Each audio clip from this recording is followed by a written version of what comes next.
Ooh, welcome back, Weirdos and Weeboos, to the Challenge Mission Doge, where today, PvZ Heroes actually got a patch. Pretty unexpectedly, too. I mean, technically, this was seen on the dev server before it went live, but unlike most times where we see things like weeks or months in advance of the actual patch, I think this was literally like one day between, oh, something changed on the dev server, oh, the patch is live. So it was a bit of a jump scare. As well as that, there was a lot of things I saw early on the dev server videos that really made us think that, well, surely this isn't what it's actually going to release like. But no, it did release like that. As many of you know, we're in a very, very weird time for PvZ Heroes.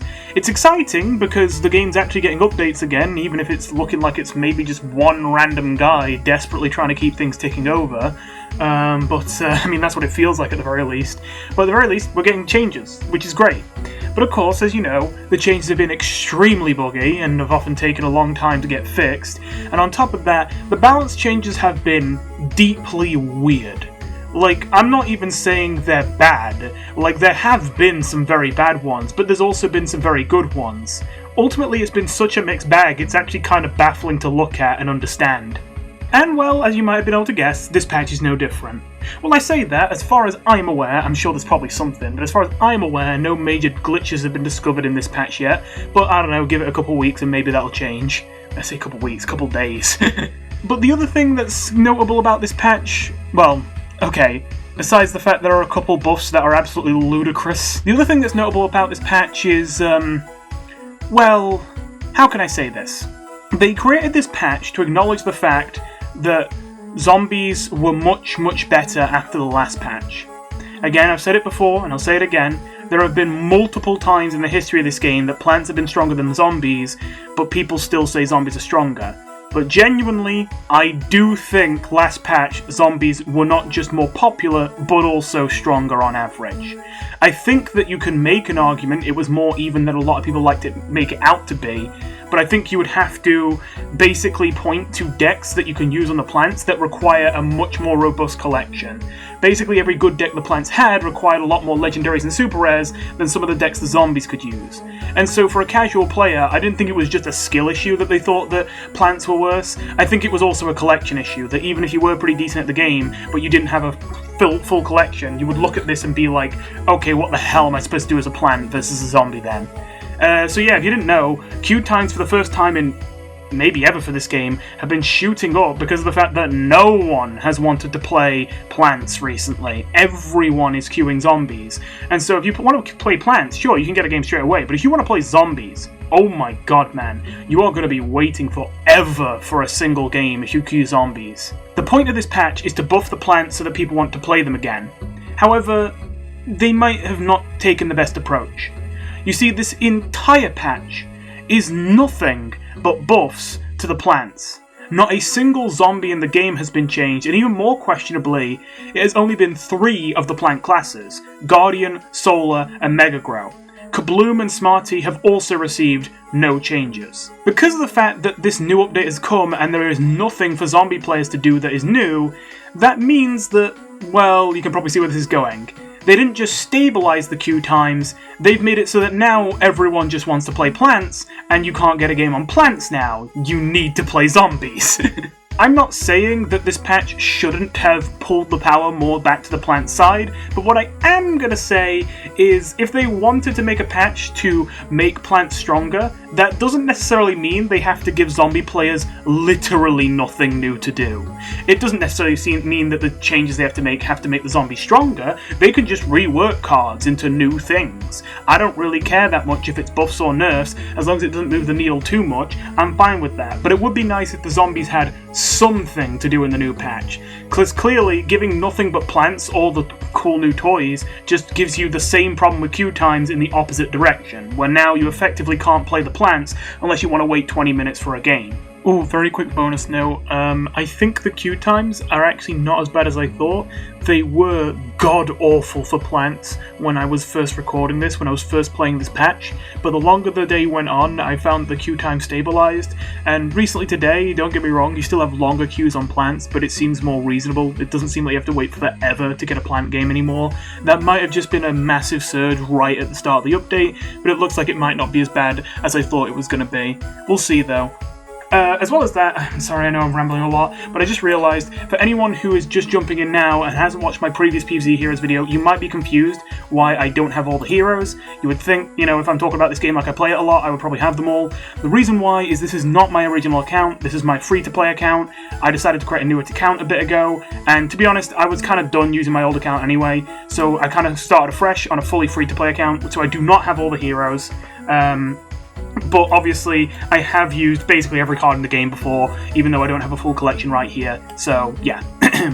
Anyway, with all that said, is that ready to jump into the patch? Yeah, probably ready to jump into the patch. So I've already tried recording this, and I might have gone on for 2.5 hours, and I might have also found out that my mic was glitched the whole time, so you heard none of it, which was lovely. But either way, yeah, as I say, Guardian, Mega Grow, and Solar are the only classes to receive buffs today. Now, I do kind of understand the logic here, although I do still kind of disagree with it. It's a similar thing to what I was saying about the zombies, where I'm not necessarily saying that the Kabloom and Smarty classes did need buffs, at least not significant ones, but it would be nice if they still had something new to play with. I'm not necessarily saying it has to be changed for the sake of change, but when I'm talking about classes that I don't think need to be stronger or weaker per se, but do still need changes, I mean, there's plenty of cards in every class that are just kind of unusable in their current state, and I'm mostly just recommending you take cards like that and just tweak them a bit and see what you can do. Like for the Kabloom class does not really need to be stronger for the most part, but maybe they could try turning Bluesberry into a different card. What about if Bluesberry was like, instead of 5 cost 3/3 deal 2 damage, a card that basically sees no play ever, they could just make it a 5 cost 3/3 draw a berry or something. That's not that insane either, it's not super strong, but it's different, and who knows, maybe it finds some kind of play and it's something different to play with. That's kind of what I'm suggesting. Anyway, I'm going to be quicker than the last time here. I'm going to try and minimize the tangents, although of course that is what I live to do, so you're going to have to excuse me if I get a little bit lost. But yes, first of all, I'm going to forget it immediately if I don't cover it immediately. Bubble. Bubble now gives Team Up. This is the only power to be changed this patch, the rest of them are just normal cards. I'm not against this, I like this change in theory, I just think this is not what Bubble needs. I'm going to be straight up with you. Bubble is the worst power in the game, probably. I'm trying to think. I can't think of one that's worse than Bubble. I think it is the worst power in the game on both sides. For that reason, I do agree that it needs buffs, but I think we've already tried giving it 4 health instead of 3. Now we're trying Team Up, and it's like, okay, that gives it more options, but I still don't think that makes it really strong. Especially because I'm not sure with this wording. I have played some games, but I haven't gotten Bubble Up yet. I don't know why, the game just doesn't want to give it to me now that it's been changed. But either way, I don't know how this works yet. I don't know if when you use Bubble Up, does it give the Team Up after you move it? So that you can't, like, you couldn't move a non-Team Up into a lane with another plant. You would have to move it into a lane with no other plants and then later play a plant with it. That would make it a lot less flexible, and if that is the case, I think this buff is basically a complete nothing burger. If you can immediately move something in front of another plant using Bubble Up, if it is immediate, in that case, I think this buff is something, but still probably underwhelming and doesn't really make this power great. Ultimately, I think Bubble Up, you could revert it back to giving +3 health, or hell, even make it +2. I don't think the stats are the real thing that should be here. I think that what they should do is just make Bubble Up draw a card. Like, come on. This card is so useless. The only time it is ever good is if you get lucky enough to have a plant attack in lane 1, block in lane 2, and then get Bubble Up as your randomly generated power from blocking, and then move the plant into lane 3 so the same plant can attack twice in one turn. That is like the one time Bubble Up is big. But that's so luck dependent that you basically can't force it on purpose. It has to happen by accident. And so for that reason, it's not really a consistent strategy. For that reason, Bubble Up needs to cycle itself, for the love of God. This effect is so minuscule. And I don't think any amount of giving it more health is going to help. I do think Team Up is definitely a better approach than just making it give more health, but I still don't think it's really what the card needs. Just make it cycle already. So yeah. Now, there are 4 cards in particular that seem to be absolutely insane that have been changed. Like, don't get me wrong, there's quite a few crazy things, but there's 4 that are like mind-breakingly, what the hell are you thinking? And here's the first one. Yep. You know how I said that when we saw these changes early on the dev server, I've definitely thought at the very least that these plants weren't going to stay like this, that they weren't going to release like this?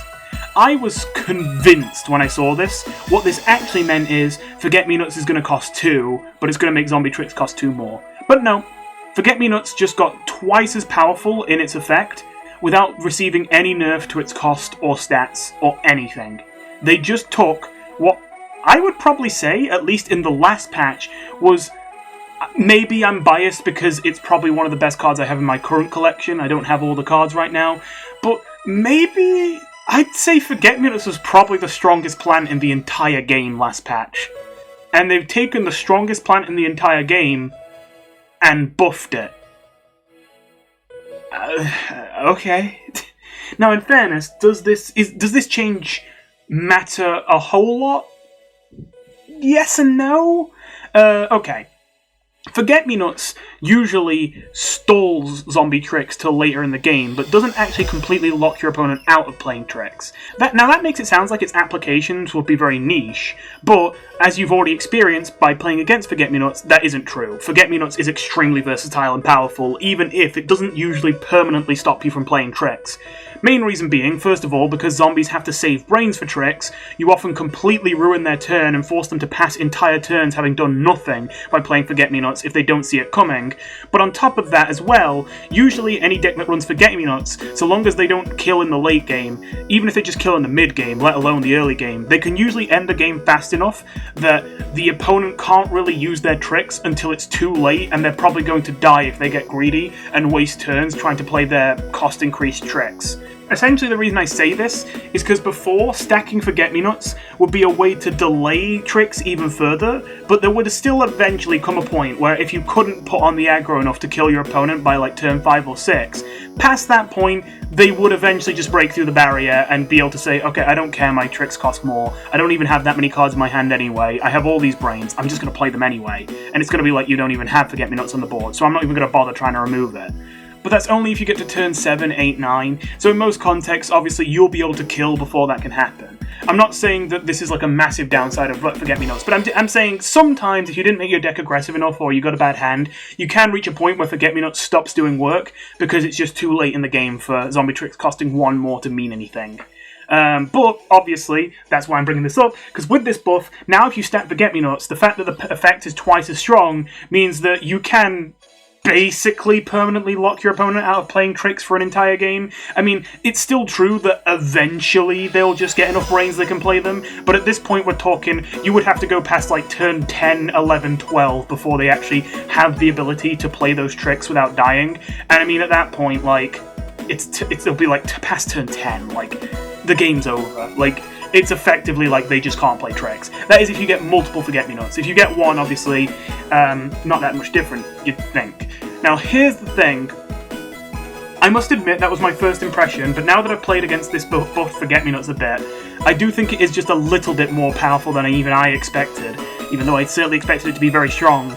And that is because there are a lot of situations where you do hit the point where you're like, well, obviously I didn't really want to be stuck in a situation where I save brains for tricks on 1, and then they play Forget-Me-Nuts, and I have to pass turn 1, but at least I can kill the Forget-Me-Nuts on turn 2, I just have to give up a turn. I would have preferred to be able to play something else, but my hand just doesn't have anything else in it. I have to just pay, you play a 1-cost card for 2 to kill that Forget-Me-Nuts. And it sucks, but at least you get to kill the Forget-Me-Nuts then. But you can probably see where this is going. With the +1 extra cost, you can't do that until turn 3.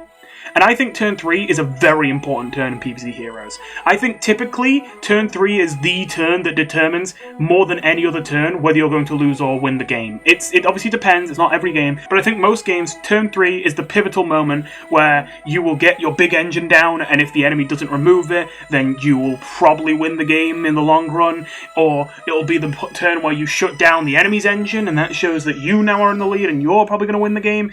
Definitely, a lot of game-defining stuff happens on turn 3, in my opinion. And so you really don't want to have to waste things like turn 3 on just doing things like drawing cards or removing something from 2 turns ago. That's really the turn where you want to be taking control of the game, not just responding to whatever happens in front of you. And the fact that even just 1 Forget-Me-Nuts can take you there now, ooh, it stings. I have no idea what this buff is about, but it's here. Anyway, on a more positive note though, I love this buff. Sea Shroom is now 1 cost. Thank God, I have wanted this for years. I love this buff so much. I think that it was a travesty that Sea Shroom, such an iconic plant from PvZ 1, had absolutely no use in this game. Like, literally useless card. Never seen play ever at any point in time. As a 2-cost 2/2 amphibious, with nothing special except that it's a mushroom, which only works with Spado, and the only real synergy you can do is you can give it +1/+1 mushroom, I guess. Obviously, there's technically, what's it called, Punish Shroom as well, but obviously Punish Shroom isn't great with Sea Shroom, because 1, the Sea Shroom isn't probably going to die if it's in the water, and 2, if it's in the water, that means it's in lane 5, which means if they trade with your Punish Shroom, the Punish Shroom dies first, so yeah. Basically, Sea Shroom only existed to be buffed by Bush Shroom, which was a basically useless synergy, so it was terrible. But now, finally, Sea Shroom exists. Because a 1-cost 2/2 amphibious is very good. Spyrus was a 1-cost 2/1 amphibious, but people didn't even really care about the ability of that much, being able to see gravestones. Most people didn't care. The main thing that people liked about Spyrus was that it's a 1-cost 2/1, and this was a while ago, so you might not remember. But Spyrus was considered a decent card until Limapleurodon came around and blew it out of the water by just literally being better stats with a better ability. And obviously now no one really uses Spyrus unless they don't own Limapleurodon. But you get the point. You get where this is going. This is just a Limapleurodon without the Dino Roar ability, but even then, obviously it'd be better if it had the Dino Roar ability. But I will say, unless you're building a deck specifically around it, most of the time that Dino Roar ability is just like a little cherry on top that occasionally gives you a boost in most games. But there's a lot of decks that run Limapleurodon that, realistically speaking, are never going to draw a Magic Beanstalk before the end of the game in most cases. But they still want to run Limapleurodon because a 1-cost 2/2 amphibious is just really damn good. And here you go, 1-cost 2/2 amphibious, and, notably, a mushroom, which tempo-wise is a better tag to have than a bean. Obviously, there are situations where bean is better, but in terms of pure tempo, which is probably what you want from a high-statted 1-drop that can go in the water, this is better for that. And on top of all that, there's the obvious fact that Sea Shroom is Guardian, and obviously Limapleurodon is Smarty. What this effectively means is that now Grass Knuckles, Wall Knight, and Spado now have Limapleurodon at home in the form of Sea Shroom, which is genuinely a big deal. Spado in particular, because while before I would say Sea Shroom plus Bush Shroom was an absolute meme because they're both 2-drops and Sea Shroom sucked, now Sea Shroom is unironically kind of good. I think like playing a Bush Shroom on Sea Shroom on 1 into Bush Shroom on 2, genuinely not a bad play. You got a 3/3 in the water on turn 2 plus a 2/2 on the board. That's pretty damn good. The only issue is figuring out if Guardian decks that aren't already Smarty actually want a Limapleurodon. The answer would seem to be yes, but at the same time it's kind of like, okay, but what deck does it go in? It would go in a Spado Mushroom deck, but, I mean, you do still see Mushroom decks, but usually not with Spado, so it would be a bit weird. I think it might be a thing of Sea Shroom is less a card that belongs to a certain deck type, and more so when you find a deck type that doesn't really have any 1-drops it really likes to run, you're going to run Sea Shroom. Though that is a little tough when Sea Shroom has to compete with Forget-Me-Nots, and yeah, I don't really have to finish that sentence now, do I? Though I suppose, I mean, there's the I should have said this straight away, I guess it felt so obvious I skipped over it, but shouldn't skip over it. Amphibious decks, obviously, will really like this. In fact, obviously, one issue I've had with Marine Bean hasn't been changed today, by the way, but it is a really good card in terms of pure power, but it's still a little bit niche just because of the fact that it's in the Guardian class, and there just isn't that many good Amphibiouses in the Guardian class, especially that cost less than 3. Most of the good Amphibious cards in the Guardian class are a bit more on the pricey side. But obviously now we've got a good cheap Amphibious in the Guardian class to use with Marine Bean. So, yeah, I suppose Amphibious decks would be the main thing. Obviously, Marine Bean is great with Citron and Beta Carotene, where you've got Smarty and Guardian, but if you're stuck on, like, Spado colours or, you know, I don't know, Grass Knuckles, the only Amphibious you have are in Guardian, it's a lot harder to get use out of Marine Bean. But yeah, anyway. Now, you might be thinking, damn, now that Sea Shroom costs 1, that's got to blow Sting Bean out the water. And it kind of does, but they thought of that and gave Sting Bean a little boost. They gave it Team Up, which I really like. I mean, it is a bean. That seems to be kind of the flavour of beans. It fits really well with the kind of decks you're going to run Sting Bean in. And yeah, what can I say? I've always had a soft spot for Sting Bean. I like that it's getting this little buff. I think it's pretty fair. Though still, it's probably the case that if you're not running an explicit bean deck, then Sea Shroom is probably better. But yeah, I like that they're at least showing some effort to make Sting Bean not completely useless. Speaking of making cards not completely useless, whoa! Yeah, So, I mean, obviously I didn't predict it would be Pistachio, because I don't think anyone would have predicted, but I did think we were getting close to the point where eventually we were going to see a card become a overstated card with no downside, so to speak. I was expecting sometime soon we are going to see a 3-cost 3/5, we're going to see a 2-cost 2/4, something like that is coming to this game soon. I don't think I didn't really think it was going to be this patch, but I did think it was going to come soon, and well, here, lo and behold, here it is, just a little bit earlier than I anticipated. So yeah, we have it, the 2-cost 2/4 with upside, no strings attached, as a free basic common that every character in the game, every player in the game gets to start with. I mean, yeah, pretty crazy stuff. The interesting thing, though, is, does this actually see any goddamn play? Because as much as you might think, oh my god, 2-cost 2/4, no downside, oh my god, what are they doing? I also want to remind you, Cabbage Pull has existed since day one. Have you ever used Cabbage Pull? Cabbage Pull is literally just a 2-cost 2/4. The only condition is play it on heights, which, let's be real, you can do that every single time. When do you struggle to play Cabbage Pull on heights? Basically never. And, yeah, Cabbage Pull has never really seen... Okay, I was about to say never really seen any play. I have been using Cabbage Pull in this niche Leafy deck, which apparently in recent times, specifically due to the drop in power level from plants, has actually become kind of decent. Definitely not meta, but kind of decent. But other than that one deck, Cabbage Pull has seen, like, no play. So it's kind of clear to see a 2-cost 2/4 is unironically not that scary in PvZ Heroes, especially because in a lot of other card games, health and attack are basically equal, and if anything, in a lot of other card games, usually health is a little bit more valuable, arguably, but in PvZ Heroes, it's pretty clear to see that attack is more valuable than health in most situations. So it being overstated on the health side makes it more reasonable. If this was a 4-2, I would be a little bit more scared. Now, is this a sign of power creep? Absolutely. Am I scared? No. I know that power creep is a big boogeyman word that we like to throw around, and it does exist and it is real, but also it's not bad. Well, it's not bad when it's done reasonably, and I think this is reasonable. This game has been out for years. It took us forever to get to this point that finally 2-cost 2/4 exists, and generally I do think this game's been pretty good at reining in power creep. It's actually kind of interesting. Usually it's something that happens gradually over time, but if anything, I'd say that usually there's massive power creep when a new set comes out to an unhealthy degree, but usually they work in the following months on scaling it back.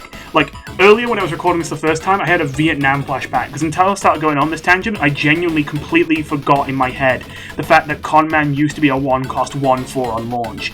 And oh my god, that was just... Vietnam flashbacks in my head going like, boom, oh god, what's happening? Why is there a 1-cost 1/4 bullseye that also has an extremely powerful ability that counters Dino Roar, the new mechanic? Oh my god, what is going on? Oh my god, yeah. So, we have seen crazier power creep in the past. I think this is completely fine. I think that this would have been crazy in set 1, but I think it has been years. The power level will rise over time. It's not even bad game design, even if you have quote-unquote different but equal cards added to the game. The fact that there are more options in the game does mean that the average power level of decks will increase as time goes on, even if the new cards aren't even trying to be stronger than the old cards. And eventually you will just hit a point where for cards to be good, they have to have an increased power level. It just happens. And yeah, we've hit this point that a 2-cost 2/4 is necessary. Now, in fairness, I'm interested in the fact they had the balls to not just go 2-cost 2/4, but go straight from 2-cost 2/4 to 2-cost 2/4 team-up. Though I'm not complaining. I like this change. The interesting part is, after all this rambling, after all this, oh wow, it's so scary, 2-cost 2/4, what deck actually wants to run this? Like, seriously, what deck wants to run a 2-cost 2/4 team-up with no other abilities? I mean, you could say a Nut deck, but I'm not saying you wouldn't run Pistachio in a Nut deck, but it would feel a bit like a filler card, wouldn't it? I think it'd be quite replaceable in a Nut deck. Now, I'm not gonna lie, I actually almost started to worry that I couldn't think of anything you might want to use Pistachio on. But I think I've realised what it is. It's narrow, but it's very powerful in this context. I think if you have a fragile turn 1 plant that is worth fronting with Pistachio, as basic as that sounds, that is devastating. And obviously, it just so happens to share a class with the most broken 1-drop in the game that also happens to be fragile and in need of protection. That being, Forget-Me-Nots. So I think Forget-Me-Nots on 1 into Pistachio on 2 is a devastating play, because then you can't use tricks to get around the Pistachio. you still have the Forget-Me-Nots on the board, so all tricks are locked down, and you also get to have a total of 4-5 stats worth of health and attack on the board by turn 2, and on top of that, they're both stacked on the same lane, so it doesn't charge block meter. So I think that is devastating, and that obviously might make this sound like, oh, so it is broken, but you gotta understand, if you ever draw Pistachio in a situation where you don't have your Forget-Me-Nots on 1, or you draw it in the late game, like, you know, you draw it on turn 5, and you're like, god damn it, man. I say late game, that's like mid game, but you know what I mean. You get the point. Pistachio is gonna be a dead card. You have to get it early or it's a dead card. That simple. So yeah, I think Pistachio is going to be a weird card that sometimes goes into Guardian Package sort of tempo decks. Obviously, I say Guardian Package, obviously most of the Guardian Package is gone. Obviously you still have Forget-Me-Nots, but like, man, it's interesting to think where this might go. But anyway, I'll pick up the pace a bit now. Cactus. Oh man, you hate to see it. So there were a couple examples of cards that are supposed to be buffed, but in reality are actually nerfed. And while I got excited when I first saw this change and thought this is probably a buff, the more I thought about it, the more I realised, nah, this is actually a nerf. Cactus used to be a 2-cost 1/5 Bullseye, and now it's a 2/5 Bullseye, but it costs 3. Eesh. You see, a 3-cost 2/5 Bullseye is very good for trading. It also doesn't, you don't have to worry about it charging block meter if they ignore it as well. This would be a really good card if either Cactus or Flower was a tag you could use to turn this into a threat, where if you didn't remove it, it would be a problem. If it was something like peas or mushrooms, where if you don't remove those, they can become a bigger threat down the line, Cactus would be terrifying. But that's just the thing. Cactus, the tag, has no synergy. And Flower does have synergy, but all of its synergy is defensive, when that's already what Cactus has in spades, defense. What Cactus needs is some way to turn its defense into offensive value, so that it can't just be a sticky wall that I guess stays on the board without dying but doesn't really achieve much, but can initially be like sticky and not really doing much, but then later you can punish the opponent for ignoring it by doing something scary with it. But to be honest, there just isn't much you could do with Cactus. Now there is still something. I'm a bit of a Cactus defender. Back when Cactus costed 2 and was a 1/5, I occasionally ran Cactus in Mega Grow decks, because if you gave it something as simple as a fertilizer, it was suddenly a 4/8 Bullseye. It was a massive threat if you could just give it an attack boost. And while I'm not saying that was a super competitive strategy, it was good enough. Obviously not optimal, but good enough. And there was some potential there, maybe if a few tweaks happened to a few cards here and there. But ironically, while this might seem like it's fixing Cactus's problems, that its biggest weakness is it doesn't have enough teeth to be a real threat, and now we're giving it +1 attack for +1 extra sun, that might seem reasonable until you realise, but wait, that's also kind of reduced the ceiling of Cactus. Like, the whole thing that even gave Cactus potential in the first place is that because it was so high in stats but so low in aggression for such a cheap cost, if you could buff it, you could go crazy with it. But that's the thing, you needed to buff it. But now, you can't even really go that crazy with it by buffing it. Obviously, still, if you give it +3/+3, it gets +3/+3, but just relatively speaking, it is way more impactful to give +3 attack to something that has 1 attack than 2. So, yeah. Especially if you get to do it earlier. Not to mention the curve of Cactus on 2 into Fertilizer on 3 is now dead. So, Cactus is not looking too good. I'm disappointed with this, to be honest. I would really like to see Cactus get some sort of synergy or some sort of thing. I don't want it to be free value, but I want it to be that if you leave a Cactus on the board, there is something it can do if you're not careful, or if the enemy has the right cards to punish you for ignoring it. But because that doesn't exist, Cactus just terrible. As if that wasn't bad enough though, the Cactus change, at least there is a world where maybe this is actually a buff. I don't really think that's the world we live in. It does trade well, but I just think that's too slow on turn 3. This one, like, come on man, there is no world in which you can call this a buff, what the hell. Juggernaut got +1 health and team up, but costs 3 sun now. God damn it man. Yeah, this sucks. And I know it might seem like this isn't that bad, but let me put it this way. Have you ever used Peanut? 3 cost 2/4 team up. Yeah, this is just like Peanut, isn't it? I mean, sure, it has Armored and it has Bullseye, but like, do you really think that was the problem with Peanut? Do you really think now people are going to start using Juggernaut because it's just a little bit better than Peanut was? No, let's be real. This is awful. This is terrible. I'm not going to waste my breath on that. You all know why that's terrible. Speaking of Peanut, can we get some F's in the chat for Peanut, I guess? Because of the fact that, like, this card is actually useless now. Like, I'm not complaining necessarily, but Pismashio is literally just better Peanut now. It's just better. It's just Peanut and the better Peanut. As if this wasn't already the better Peanut to this better Peanut with to this better Peanut. So, yeah, I'm kind of surprised Peanut didn't catch any buffs, because most of this patch they've done a good job of if they've made one card just straight up better than another card in the game, they've given that other card a boost, like I said with the Sting Bean thing.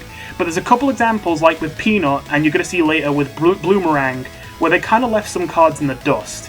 Either way, I nearly forgot, Pear Cub also got a buff. A weird one, but not the one that I'm complaining about. Now when it's destroyed, it doesn't just make a Grizzly Pear, but it also gives all fruit plants on the board +1/+1. This triggers after spawning the Grizzly Pear, so the Grizzly Pear it spawns is effectively now a 6/5 at minimum. And then you could also potentially get more stats if there's more fruits on the board. That also means there are now 2 fruit synergy cards in the game. There is the fact that Half Banana, if you didn't know a while ago, the banana tag got removed from the game and all banana synergy became fruit synergy, so the hand buffing that Half Bananas do now hand buffs fruits. And now you, on top of the hand buffing, have this board buffing with Pear Cub.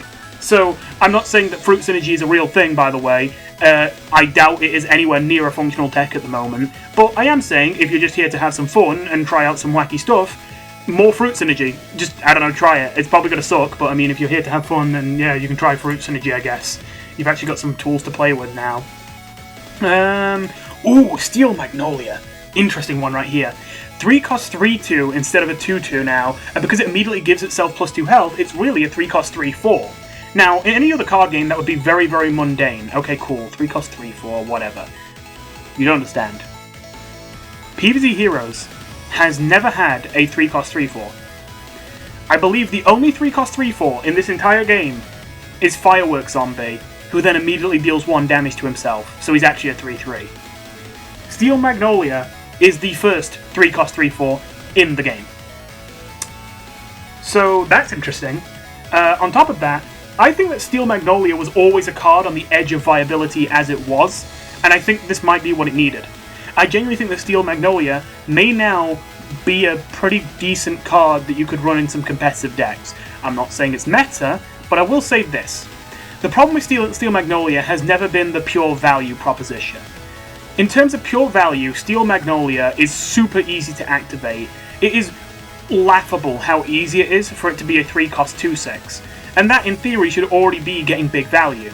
It's not that hard to make it a 2/8, and at the ceiling you could get it as high as a 2/14, 16 stats worth for only 3 sun. That is insane in theory. It's not even necessarily that it's too hard to do is the issue. The problem is, the Steel Magnolia itself obviously takes up a lot of those stats. And the Steel Magnolia itself just isn't a threat worth keeping alive.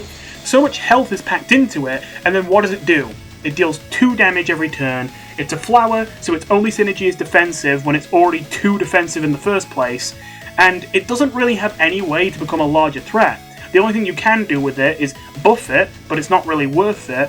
Or you could evolve it. But if you have to evolve it, you have to delete all the stats you had before, and unless it was taking damage in the first place and gotten to low health, that probably isn't going to be very valuable if you're throwing away all that health to pull off an evolution. Steel Magnolia's stats have always just been technically really damn good and really easy to activate, but just distributed in a way in which it isn't a threat, and anything it buffs would need to be a massive threat that somehow sticks on the board for a turn uncontested, for it to really be worthwhile to play Steel Magnolia.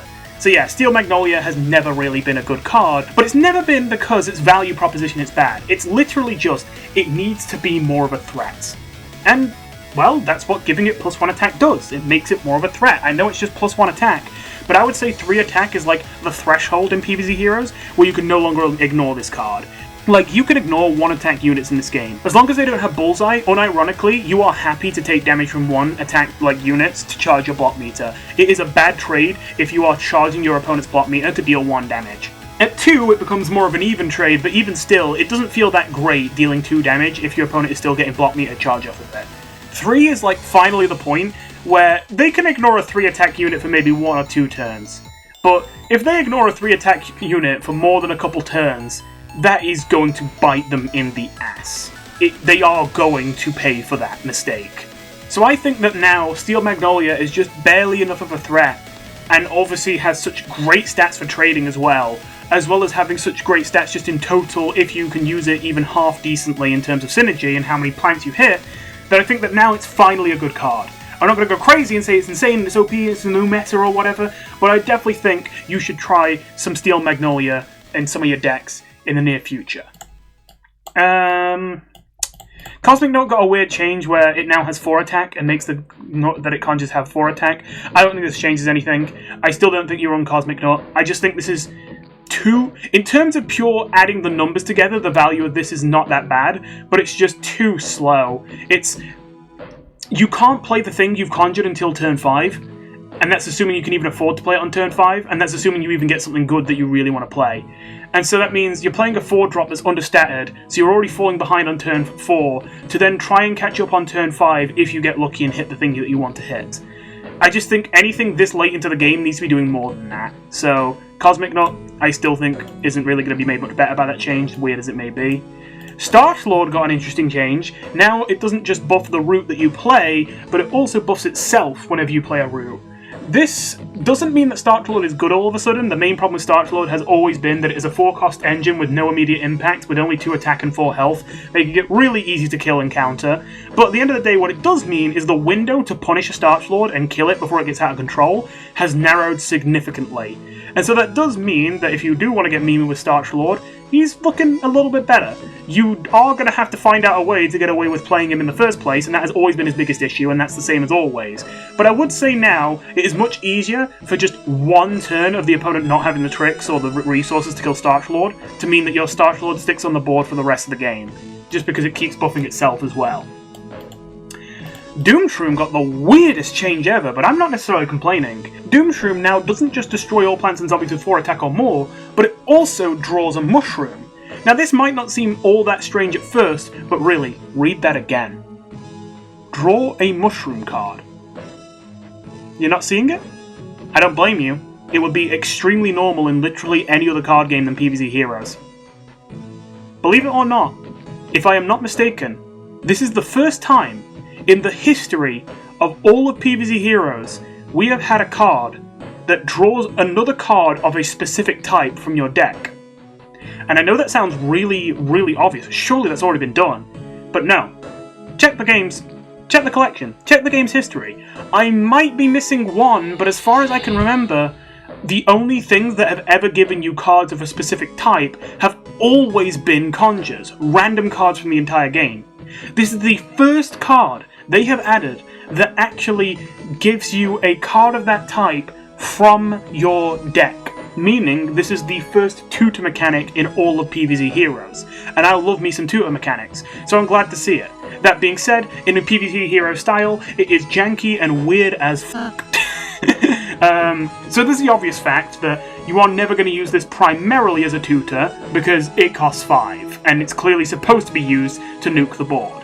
Unless those two things happen to conveniently overlap, yeah, primarily you're going to use it for the same use as before, it's just a bonus on top. Unless there's a secret, unspoken contingency programmed in to prevent this, I believe basically every time you play Doomshroom, you're just going to draw another Doomshroom, which sucks, because obviously a lot of Doomshroom decks aren't really going to run many Mushrooms, because Mushroom Synergy and Doomshrooms don't really mix. I mean, they're not terrible, but they're not really a match made in heaven. So, usually you're not going to be running a whole bunch of other mushrooms, so you're just going to draw other Doomshrooms. All that being said, I still appreciate this change, because the biggest problem with Doomshroom has always been that you kind of need to run it in some decks so that you don't just auto-lose against matchups where you really need it, otherwise you're screwed. But sometimes you just draw them all at the start of the game, and they are dead draws in your hand all game, and the enemy doesn't have any big units, they just have loads of little units, and you're just like, oh my god, man. Get this shit out of my hand already. And I'm not saying it's going to feel good paying 5 sun to draw a single card, but it's certainly a lot better than sitting there with a dead hand doing nothing. So I like this change, but even then, I still have an issue with it. I have not had the chance to try this yet, but the way I'm reading this, I am concerned that you won't be able to play this card if there isn't a target to kill with it. Meaning if the Doomshroom is a dead card and you do want to pay 5 sun just to draw another card, you won't even be able to. Because if there's no one for the Doomshroom to blow up, then it won't let you play it. I really hope that isn't the case, but if it is, yeah, it definitely loses all utility this buff could possibly have. I'm not saying this buff is earth-shattering, I'm just fascinated with it, to be honest. And I really hope we see more designs like this, even if, in this case, it's a little bit weird and janky. As well as that, in case you were curious, if I take a quick look at mushroom candidates to tutor, obviously the issue is going to be, I assume it's going to draw itself a lot, but if you're running Guardian Package, which is obviously the same thing as this, then you're likely going to be running Sea Shrooms with this, so you can at least draw Sea Shrooms. Obviously they're one cost, so in the late game maybe not the best draw, but you can get some better stuff outside of Guardian and Kabloom. Most of the Kabloom mushrooms aren't really good draws. Except, I don't know, I guess if you're running Gloom Shroom and you wanted to tutor it, it could be a good draw, but it's probably a bit late. And Shelf Mushroom is probably okay. But in the Mega Grow class, you do have Grow Shroom, and that could be a decent draw. In the Smarty class, you got Sporticus, and that could be decent. And the Solar class, you do have Sun Shroom, and if you do need that that ramping, it could be good. I wouldn't recommend running Toadstool, but if you do have a deck that has a Toadstool and you're playing Wall Knight, maybe Doom Shroom on 5 and Toadstool on 6 is actually the secret sauce, I don't know. I'm just kind of spitballing ideas for you to get creative with. I guess you could use Doom Shroom to tutor Astro Shroom. But yeah, that would only work with Spado, and I don't think Spado can do a whole lot with Astro Shroom. So yeah, anyway, just kind of exploring possibilities there. Lastly, for the Guardian cards that I own right now on this free-to-play account, we have Walnut Bowling. Make a Walnut in each ground lane, attack for 6 damage in those lanes. Huh? It's the same? Oh wait! It's 8 Sun. Yeah, that's a pretty big change. This is very interesting, because for the first time ever, we may be living in a reality where Dark Matter Dragonfruit has competition for its throne. Dark Matter Dragonfruit has been the unequivocal king of the late game since its inception at the beginning of Set 2. Any plant deck that wants to go ultra late game needs to run Dark Matter Dragonfruit as its finisher. And any plant that can't run Dark Matter Dragonfruit because they're not Smarty has struggled as a result. Now we have an alternative. Walnut Bowling costs the same, wins the game faster, but in fairness is less consistent. You need to make sure that the ground lanes are left open, so if the enemy knows you're going to Walnut Bowling, there's more counterplay to Walnut Bowling. But on the flip side, as I say, Walnut Bowling ends the game faster. It will usually end the game right there and then. The one weakness of Dark Matter Dragonfruit is as much as it gets everything else covered, it is still just a 6/6. It does take a total of 4 hits to deal enough damage to kill you. Now obviously you're probably going to be partially damaged, so it's more going to be like 3 or 2 hits, realistically speaking. But, in theory, if you're against an opponent you haven't been able to do a whole lot of damage to because you've been playing a control deck, yes, it will take 4 full hits from a Dark Matter Dragonfruit for you actually to finish the opponent off, which obviously means it doesn't tend to kill very fast. Now usually it has such a tight lockdown on the board once it's placed that doesn't matter, but every now and then if the opponent's got a lot of damage over the top, they might be able to kill you over the top and just ignore the Dark Matter Dragonfruit if it takes too long to kill them. Whereas Walnut Bowling doesn't give them that chance. Walnut Bowling just goes BAM! Dead, before you can even react. So yeah, given that now it's not only is it in a different class, but it costs the same as Dark Matter Dragonfruit, Walnut Bowling is a new contender for one of the best late game cards in the game, I would say. I'm not sure if it's going to be super meta, just because I'm not sure if late game is going to be the strat. I'll talk more about that later. But I definitely think it's not going to be bad. I definitely think you're going to see a lot more Walnut Bowling, whether or not it does end up being like the long-term meta. And I definitely think it at least has a place in the meta. It's just a question of how good it is. As for the Guardian cards I don't own right now, Red Stinger got +1 attack, although the text still seems to say that it becomes a 7/2. If this is not a misprint and it actually only becomes a 7/2 when you put it in the back, this still sucks. Because of the fact the main problem with Red Stinger is, as a 3/7 it trades well, but it's just terrible to be just trying to trade on turn 4. You need to be hitting face, or you need to be doing something more scary.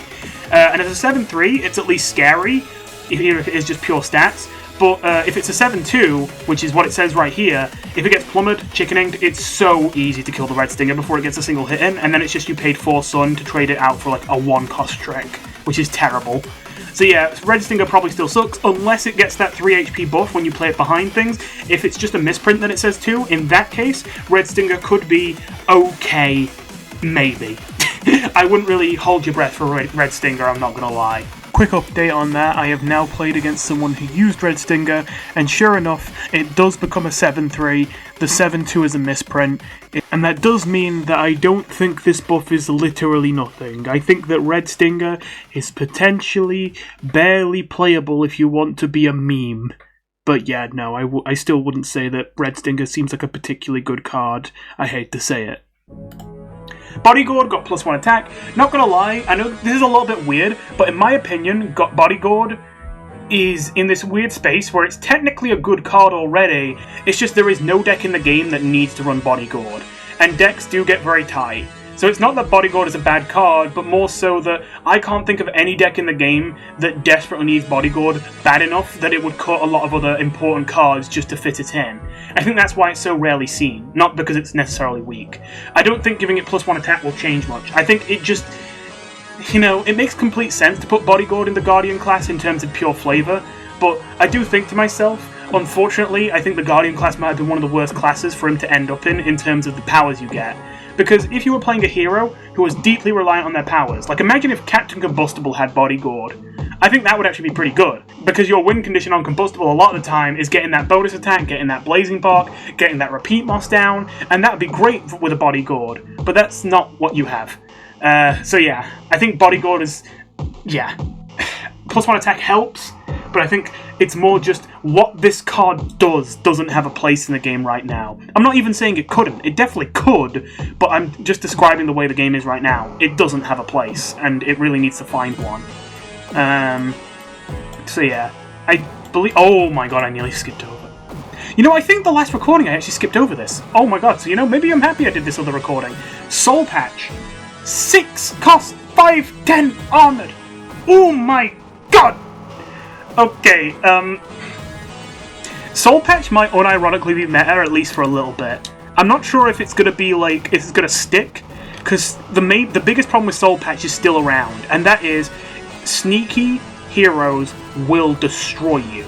They will bounce your Soul Patch, they will deadly your Soul Patch, your Soul Patch will constantly either be forced off the board by a bounce, or insta-killed by a goddamn imp. So, for that reason, versus specifically Sneaky, you are screwed trying to use Soul Patch. But, against literally everyone else, I think I'm confident enough to say, Soul Patch is a demon. Soul Patch is really good against Crazy, obviously, that's probably the biggest one that he's absolutely devastating versus, but he's also really good against Brainy, I would say. He is really good against Beastly, he's really good against Hearty, he's good against everything, man. He's good against everything except Sneaky. Now, historically, Sneaky has consistently been one of the strongest zombie classes in the game, but I do think just recently that started to slip. And so it's kind of creating this window for Soul Patch to maybe have a chance to sneak in while Sneaky heroes aren't really all that dominant. Combined with this cost reduction being a really significant buff, and I do think that Soul Patch is at the very least going to be meta for the next couple weeks. Then it's kind of a wait and see game if people pivot to Sneaky decks and find ways to make Sneaky characters good again, and that kicks Soul Patch back out of the meta, or if Soul Patch manages to stick and persist despite the Sneaky decks, or maybe Sneaky decks don't even really find a good place in the meta to the point at which they would be able to bully out Soul Patch. We'll see. But, yeah, this is insanely scary, high stats, devastating mid-range finisher now. Oh, you know what? Honestly, that's the big thing, right? Soul Patch makes way more sense as a mid-range finisher than a control card. And at 7, he just had to be a control card. Because I know it sounds like a small difference, but I really think that, like, the second you hit turn 7, you're not tempo anymore. You are not, like, playing to a aggressive or a mid-range game plan. You are now playing to a control game plan. You can't be playing 7 drops in your deck unless you're control. And the second you get down to 6, it's a thin line, but I do think at 6 you can just about get away with that in a mid-range deck. So I do think this cost reduction is quite significant. Anyway, Kabloom received no changes. Mega Grow did receive changes though. Interesting, straight away.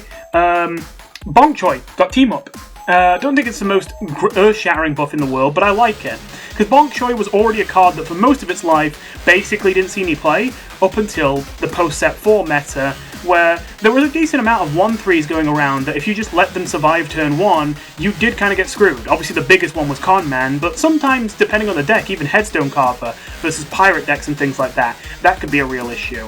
Not to mention, if you didn't get the Headstone Carver on 1, you could still get potentially the 3-3 Swashbuckler on 2 with the Bonk Choi for a really good trade. So yeah, essentially Bonk Choi was this relatively specific card. Not to say it was bad, but the only reason you ran it was to deal with 3-cost zombies that would trample your deck. You never ran Bonk Choi because it was just a good 1-drop, and you never ran Bonk Choi because it had synergy with your deck, as if Bonk Choi has much synergy in the first place. You ran Bonk Choi because I lose if they have Con Man, and I need to kill their Con Man on 1. That would be why you run Bonk Choi. So giving it team up I like, because it means that now at least has some slight extra utility in that it can obviously, you know, chump block other sort of like things you want to protect, and you've got plenty of those in the Mega Grow class. There are plenty of things in Mega Grow that you want to protect because they are engines that grow over time, and having a 1-cost team up that can do that while trading well and actually not being bad on its own is really good.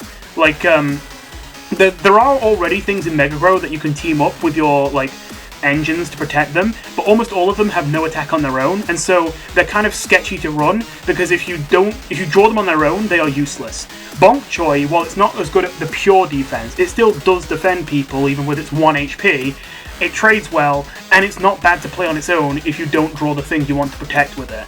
So I do think Bonk Choi now is going to be a more consistent, pretty damn good card that already was kind of sneaking in there and becoming a bit of a niche, but a powerful pick in the right contexts. I'm not saying that Bonk Choi is the new meta 1-drop in Mega Grow. To be honest, I don't think it could ever be. I think there's just too many 1-drops in Mega Grow that just do more. But obviously, if you are running into these issues, it's more of a like reactive thing. You don't just put Bonk Choi in because it's a deck for Bonk Choi. You put Bonk Choi because of the decks you're worried about more so. Anyway, moving on. Okay, here is the second crazy change. Now, I will say, this one, maybe not everyone's going to agree with me. Maybe some people think this is really normal.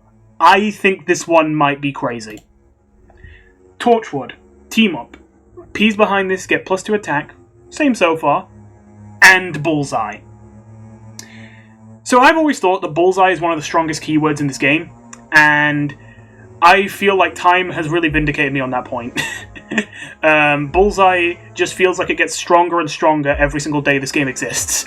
And I think being able to give Bullseye to anything in any P in the Mega Grow class, a class that before basically didn't have any Bullseye access at all, is a huge deal, especially because you gotta remember, this is Ps we're talking about. I'm not saying P Synergy is a great synergy already, but it has been receiving a lot of buffs recently, which means it's already kind of on its way up.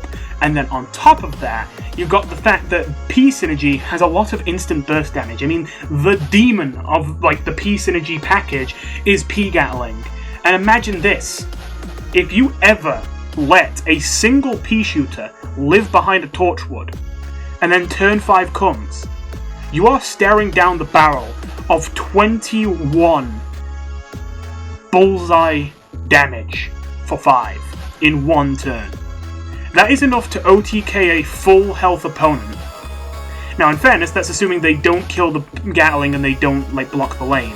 But even still, if they aren't able to block at all their lanes, it's 7 guaranteed instant Bullseye damage plus a terrifying threat on the board, which they then have to spend resources to destroy. Or on the flip side, if they do clog all their lanes, but they can't destroy the P-Gatling, you get to destroy a unit and then deal 14 Bullseye damage to face for 5. That is terrifying. Quite frankly, the only reason why I'm not literally right now just saying it's P-meta, alright, GG's, give it up, like everyone just quit playing the game. Well, 2 reasons actually. 1, there are other absolutely mind-melting, insane buffs in this patch that do slightly overshadow Torchwood. But 2, there is also the fact that, in fairness, I am thinking, okay, I understand this is literally all you have to do to win, but it might be a little bit hard to stick a Torchwood on the board, stick a P behind it, and then get the Sun together to play the Gatling P. Obviously, that might be just a little too many conditions at once. But even then, Torchwood usually isn't targeted, people don't usually bother to remove it. You'd mostly have to worry about the P at the back being protected, but if you spam enough Ps, which you're probably going to spam quite a few Ps in a P deck, I'm sure there's going to be at least 1 P somewhere on the board that doesn't get destroyed. And while obviously you prefer to have it behind the Torchwood, even if it's not behind the Torchwood, that's still, you know, great evolution target. Gatling, if you ever get to evolve it and have it not die instantly, is basically always a big play. So yeah, I think that this is actually a really, really big, really impactful buff that massively increases the threat factor and burst damage potential with P decks. I think that we should really keep an eye on Torchwood. As well as that, Umbrella Leaf got buffed to have 2 HP, which is a little scary, but ultimately, probably at the current moment in time, completely understandable. Umbrella Leaf has never been useless, but it's definitely been niche at best for the longest time. So, yeah, I must admit, part of me wants to see this go back to 1 health and get some other kind of buff, but I can't imagine what else you buff it to. I am worried about the fact you wouldn't be able to nibble this anymore as a beastly hero to be able to deal with it. It does seem like there's now just going to be some classes that just have to accept an Umbrella Leaf on 1 without having any way to get rid of it, which does feel a bit scary in case they play another Umbrella Leaf on 2 and make the entire board untrickable and there was no window for you to do anything. But I am kind of thinking of a worst case scenario here, and yeah, let's be real, Umbrella Leaf does need the help, so I'll hold my tongue for now. Anyway, speaking of Cabbage Pool from earlier, Cabbage Pool did get buffed. I told you, they don't leave these cards in the dust. Well, they leave half of them in the dust. But yes, Pistachio isn't just better Cabbage Pool now, because Cabbage Pool got better. If anything, Cabbage Pool might be better than Pistachio. Because while Pistachio is a 2-cost 2/4 with Team Up, Cabbage Pool is now a 2-cost 3/4. Damn, man. 2-cost 3/4, all you gotta do is play it on heights. Holy. I don't even really have that much to say, because, like, I honestly worry that you still would only use it in Leafy decks, but damn, in those Leafy decks, already, Cabbage Pool was finally finding at least some level of play where it was okay in Leafy decks. I wouldn't say it was, like, the star of the show, but it was really good at enabling your typical Beanstalk on 3 into your Savage Spinach on 4, because no one wastes resources on removing a Cabbage Pool. Like, come on. Yeah, who K-explosions a Cabbage Pool? You know what I'm saying? Like, because no one wants to remove it, it means it's almost always on the board ready for you to play your typical Beanstalk and contra a Leafy card, or for you to evolve it so that your Savage Spinach gets its proc off. So yeah, anyway. So with all that said, I struggle to see where else you might put this card just because it's so low synergy, other than a Leafy deck. But even still, I think it's pretty clear to see. 2-cost 3/4, pretty terrifying. Great now for budget players to have that option. Love to see it. P-Patch got a strange change. It got +1 health, which I'm all in favour for, but it does lead to a bit of confusion. Does the fusion ability now give +3, or is it still +2/+2? I'm not sure. I'm guessing it's +2/+2 because that's what it says. But either way, I like this change. Even though I would prefer it, obviously, if it gave +2/+3, I think it's even decent as it is right now, because I've always thought P-Patch is not a bad idea for a card. At the end of the day, it's just, for a 2-drop to only have 2 health while being such little of a threat until later is just too easy to counteract. And giving it 3 health means, hey, actually, you can consistently play this on the board and expect to do something with it later, and it's not like a stupid idea. Not to mention, even more P synergy, let's go. The P deck is starting to look really damn good, I'm not gonna lie. In fact, I'm not gonna lie, I kind of crafted 2 Gatling Ps today. So yeah, I will admit, I will actually just, before I continue, very quickly, there's a chance I'm overrating the Gatling P deck, but I want you to understand why if I am. I said earlier that I've used basically every card of this game at some point. You might be wondering why I don't play on my old account anymore. Well, the reason why is, when I was newer to card games, I very much preferred the approach of, I'm going to constantly dust my entire collection just so I can make this new deck and try it out. And, I mean, I know that people say you shouldn't do that, and in fairness, I kind of have some regrets, but I also still don't mind that I really played that way, because I've always been someone who just wants to discover things about the game. Like, sure, I like being good at the game, but my aim in card games has never been to be the best player, it has been to discover things. Discover synergies that no one else thought of, discover decks that no one else thought could be good and all that. I always am that kind of guy. So for that reason, I liked dusting my entire collection every now and then, destroying all the decks that I used to have, and making new ones, and figuring out how those new decks work and how I can make them good. So, either way, as a result, at some point in time, I've used basically every legendary in this game extensively. However, at any one time, I would probably only own about 1/4 of the cards in the game, because I would constantly be shifting my collection from this to that to this to that. I say all this to say, Gatling P is genuinely... Okay, Gatling P and King Coconut, because King Coconut is absolutely useless. Oh, was it Loco Coco now? I don't even remember anymore. That Coconut guy is useless, so I've never used him. I hate that card. But other than that, Gatling P is the only card in the game I have never really played with. I think I owned 1 copy of it at one point, and I might have played it once or twice, but because I only had 1 copy, I couldn't really make a Gatling P deck. You know, it's just a deck that had a Gatling P in it. and I think I dusted it not long after. And as well as that, at the time, I thought Gatling P was bad. Obviously, I was wrong, but that's what I thought at the time. And I thought it was boring anyway, so I thought even if it is good, I don't really want to play with it.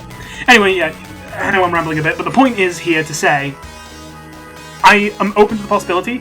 I am overrating the Gatling P deck just because I have underrated it in the past. I have never really had the opportunity to play with it properly before, and I'm just getting that opportunity now. And I'm worrying that maybe I'm overcompensating because of the fact that I've underrated this card in the past, and now maybe I'm overestimating it. But I don't know, man. I'm just looking at all the buffs to Ps here, and the bullseye damage burst potential, and I'm just like, I mean, everything here is just screaming at me that P Gatling's gonna be really damn good, man. Anyway, Fertilizer got a significant buff. It now gives plants +4/+4. Really good stats. I like this, actually. It is a little overstated at basically no downside, but I actually don't mind that because this is like the Mega Grow card, and it does feel wrong for Fertilize to slowly fall out of favour to the point at which it's not really that popular. It feels like this card should be a staple of Mega Grow. And, well, now it will be, I imagine, at a +4/+4. It's just really damn good stats, and I'm sure you could make a lot of plants terrifying threats with that. So yeah, I'm fully in favour of this buff. On a similar note, Repeater got +1 HP. Now don't get me wrong, I don't think Repeater is good now, necessarily. But I want to propose something. I think Repeater as a P synergy card is, like, at best. I think if you're lacking Ps, it's good to put Repeater in the deck just to fill it out, but if you have a full collection of Ps, you can almost certainly find better Ps to run than Repeater. However, there is one deck where Repeater might unironically be a good pick. And I don't think it's a deck that's really been serious anytime, maybe ever, but I'm starting to think maybe the pieces are going to come together soon. Party Time. Party Time obviously gives you a card when a plant does a bonus attack, and essentially, I feel like if you could get natural double strikes that are decent in this game, ones that don't just die immediately the turn you play them, just playing natural double strikes with Party Time could be a really good strategy to draw cards. The main problem has been, you don't have a lot of options for natural double strikes, and most of them are terrible. Bananasaurus Rex has always been the best one. In fact, way back in set 1, Party Time actually did enjoy a brief period where it was a very popular card, because you would run Party Time with Bananasaurus Rex, and you would use it to amp up its Dino Roar and all that. But obviously, Party Time was never really ran with Repeater, and it was never really ran with Cosmic P, because both of these cards just suck. And I guess, in theory you could run it with P Gatling, but the issue with that is that when P Gatling is going down, you're usually winning the game right there and then, so you don't need the card, because you've won already, So, don't get me wrong, it would certainly help if we had a natural 2-drop, double strike. That would really help Party Time out a lot. But a 3-drop's the next best thing, and now that Repeater has 3 health, it's not stupidly easy to remove. It might genuinely be okay to do Party Time on 1 into whatever you want on 2, unless maybe even want to go for Coffee Grounds if you're greedy, but you're probably going to play something like, I don't know, Black Eyed Pea or P-Patch or whatever. P-Patch is actually probably a good one to play on 2, into your Repeater on 3, into your Bananasaurus Rex on 4. That seems like a good curve to me. If Repeater is good, I think it'll be more because of its synergy with Party Time than with its P synergy. Although I imagine you will fit in some P synergy with the Party Time deck if you're going to use Repeater, just because you may as well. So yeah. Now, where was I? I was doing Repeater. Obviously no changes to Podfather, but just a reminder that last patch it was given 3 HP. That isn't new, technically, but I just want to remind you of that as like a, if this was still 2 HP, I probably wouldn't be saying the P deck has any legs. But the fact that this has 3 HP now, and there's so many other Ps that used to be useless that are becoming decent now, I think it's slowly starting to come together. Sky Shooter got +1 health. This isn't a really big deal, but it's just nice for budget players. This is already a decent card for budget players, and now it's slightly better. Doesn't really change much, because the main thing that's good about this card is it's 5 damage for 4, which is basic as that sounds. That's actually, I don't think there's another card in this game that can deal 5 attack with 4 Sun. At least not without a much more difficult condition. So, yeah, it's decent for budget players, and it's slightly better for budget players now. You probably still wouldn't run it outside of a budget deck, but, whatever. I think this is new. Plucky Clover got +1 attack. Obviously the card still sucks, but, it got +1 attack, so, yeah. And my least favourite card in the game got its Sun cost reduced by 1, so Whoopee! I can't wait to die randomly to Espresso Fiesta in future. That's gonna be so fun. I love a card that literally is just a dead card in your hand for the entire game until you play it randomly and you win the game immediately if you even have a single plant on the board and you don't get lucky with the block meter. What a fun and really well-designed card. I'm sorry, I fucking despise this card. I want to delete this shit from the game, man. Whose idea was this? Ugh. Anyway. I don't think it'll be meta or anything now, but just, I don't like it getting buffed at all. Lily of the Valley got a nice little push. It's got 2 attack now rather than 1. Obviously, the big buff would have been 3 health, but back when it had 3 health, it was one of the most overpowered plants in the game. In fairness, I do think today, if you put it back to 3, I'm skeptical it would really be that OP anymore, with how the power level of the game has increased. But definitely it would be quite strong, so I understand them wanting to play it safe and put it back to 2 on attack, rather than putting the health back to 3. That definitely means it will trade better at the very least, if it does get traded into. Because obviously as a 1-2, it was very easy to trade with it with just a 1-drop, and that felt bad. Banana Split got +1 health. It is really good stats, it's just, it takes too long to give you its value for such a fast-paced game that I still don't think this really changes anything about Banana Split. Especially because for it to give you its value, it needs to die, and now it's going to die slower when it already dies a little too slow to give you its value. You know, it's But yeah, that's the Mega Grow class. On to the Solar class, where we're going to start with the quickest 1-2 punch, boom bam, what the fuck, with 2 of the most insanely broken buffs in this entire patch back to back. Let's start with Cosmos. When an environment is played, this gets +2/+2. Oh, I know what you're saying. Pfft, is that even different? Oh right, yeah, I think it was 1/1 before. But 2/2, who cares? It's the same card. Shut your mouth. Listen to me. Listen to me. Hot Lava exists. It is a 0-cost environment. Solar Flare, Cosmos on 1, Hot Lava on 1 as well, with the 0 sun cost. You don't even have to put the Cosmos in the Hot Lava. You can use the Hot Lava to kill the zombie that was played on turn 1, while also playing a 1-cost 4/4 on the board. That basically means, let's say that they played a 2/1. That means that you got to remove a 2/1 and put a 4/4 on the board for 1 sun on turn 1. That is 6/5 worth of stats that you have gained. Even if it's a 2/2. Sure, okay, fair enough, then you take 2 damage. And then it dies next turn. You get 6/6 worth of stats on turn 1, but just take 2 extra damage. This is just for drawing 1 Cosmos and 1 Hot Lava. It is not hard. And this is where it gets crazy. What if your starting hand is Cosmos, Hot Lava, Hot Lava, Hot Lava, and they play a 2/2 on 1 on the ground? You get to play a 1-cost 8/8 that can continue growing if it goes ignored, kill their 2/2, and have a full board of Hot Lava environments on turn 1. Yeah, Cosmos is a demon.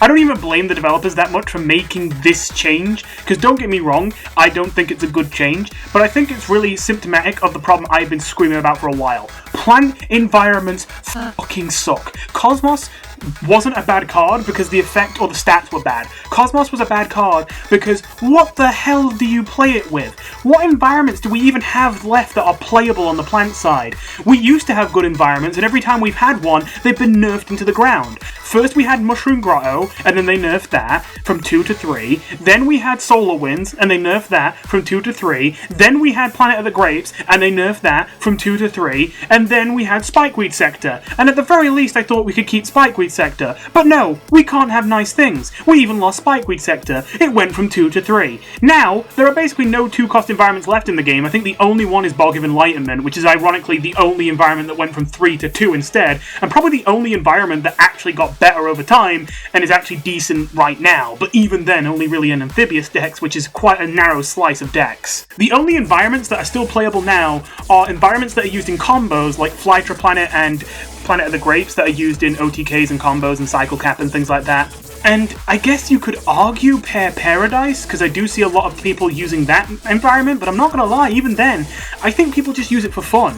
I think you can run Pear Paradise, and it's not a throw pick, but I think that most control decks that are running Pear Paradise would probably be better if they didn't run Pear Paradise. I think it's too greedy. I think that you can run it, and it's more fun, and it's wacky, and it's crazy, and I don't blame people for doing it, but I don't think you really need the Pear Paradise. So if we're talking environments that actually really help you in this goddamn game, you have Bog of Enlightenment. Oh, and if you're going to play like some kind of OTK combo, you can use Fly to Planet for like a heal loop with a Heartachoke, or you can use Cycle Cap. So we have 3 environments that are even halfway near decent, and all of them require a specific deck type and can't be used generally. So what the hell are you supposed to play with Cosmos? Where the hell are you supposed to get your environment synergy as a plan? Like, genuinely, where? Where? There is no environmental synergy left. You destroyed it all. And now, because you destroyed it all, you're having to giga buff these cards, like, to this extent to even make them playable. But it's not because the cards suck. It's because the environments suck. I'm telling you, man, I will die on this hill. I've been saying this ever since they first nerfed Planet of the Grapes, and I will never back down on this point. Planet of the Grapes should never have been nerfed to 3 cost. It should have been Astro Shroom. Astro Shroom is a broken card, Planet of the Grapes is not. And yes, I'd also like to see a lot of the other cards I listed back at 2 costs, but I wouldn't throw a fit if they didn't put Mushroom Grotto back to 2, or Solar Winds back to 2. But something's gotta go back down to 2. We need some kind of plant environment that actually does something, that has some kind of impact, and is at least generally in most decks pretty helpful, that you can play at a decent cost that isn't just like a throw pick. That is why we're in this mess in the first place, where Cosmos has to be this stupid broken for it to do anything. I'm sorry, I am actually so pissed at how useless environments are on the plant side. I want them. I don't know why we can't have a plant environment for 5 seconds without it getting nerfed into the ground to unusability. And with all that said, man, after that rant, I'm sure we'd like to cool off with a really normal balance change that will make us smile.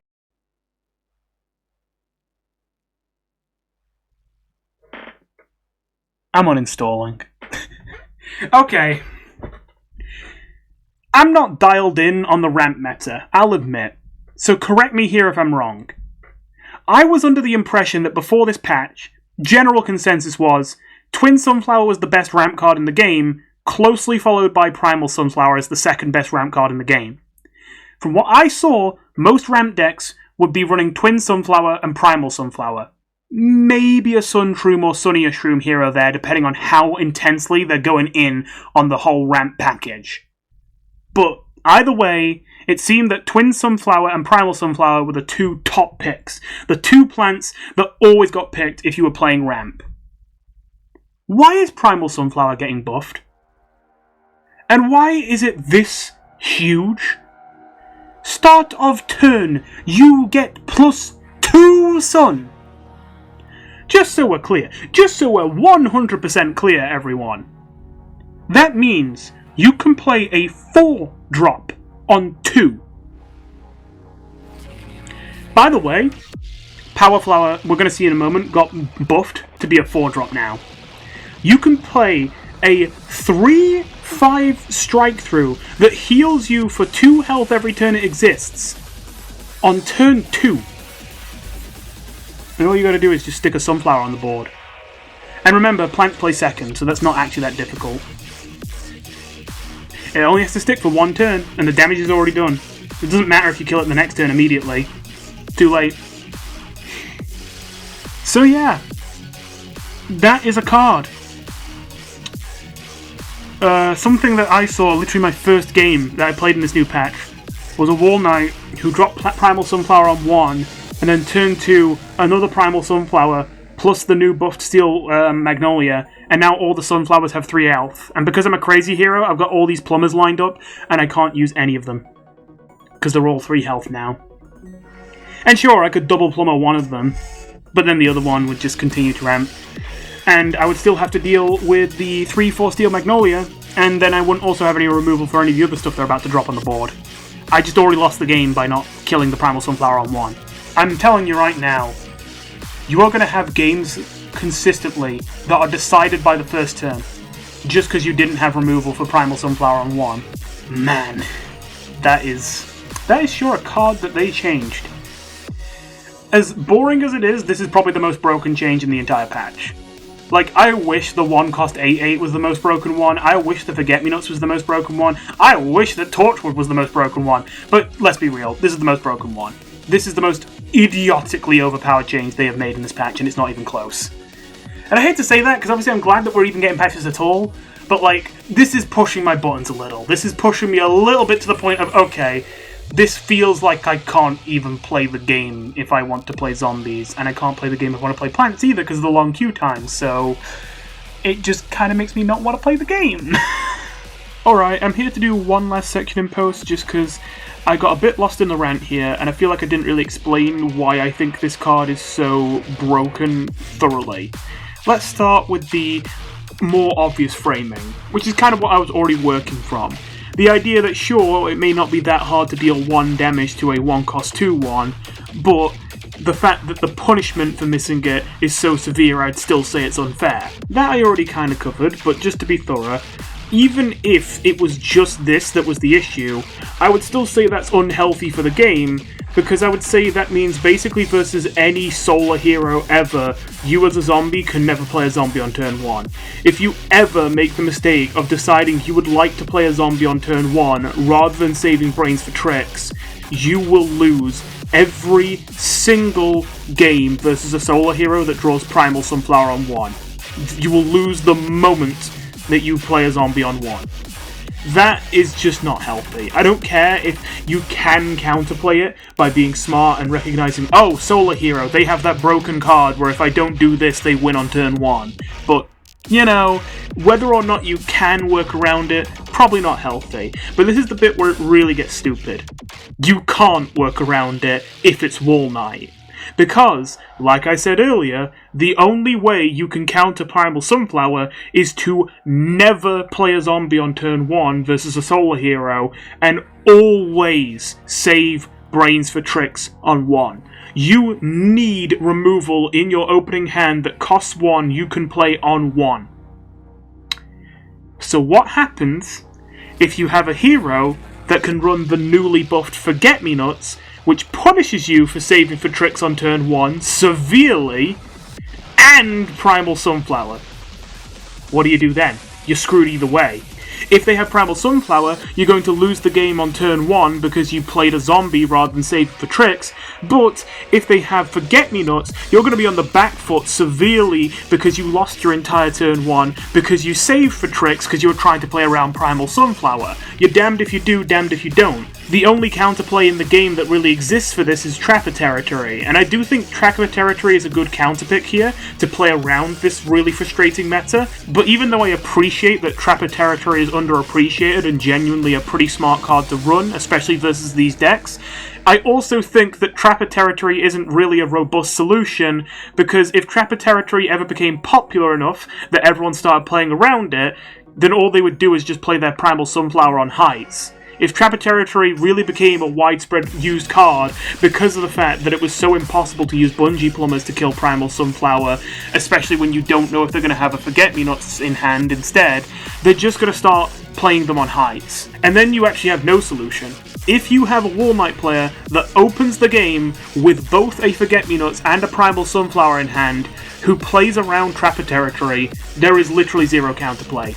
Whether you decide to play a trick or not, you have lost the game on turn 1, practically.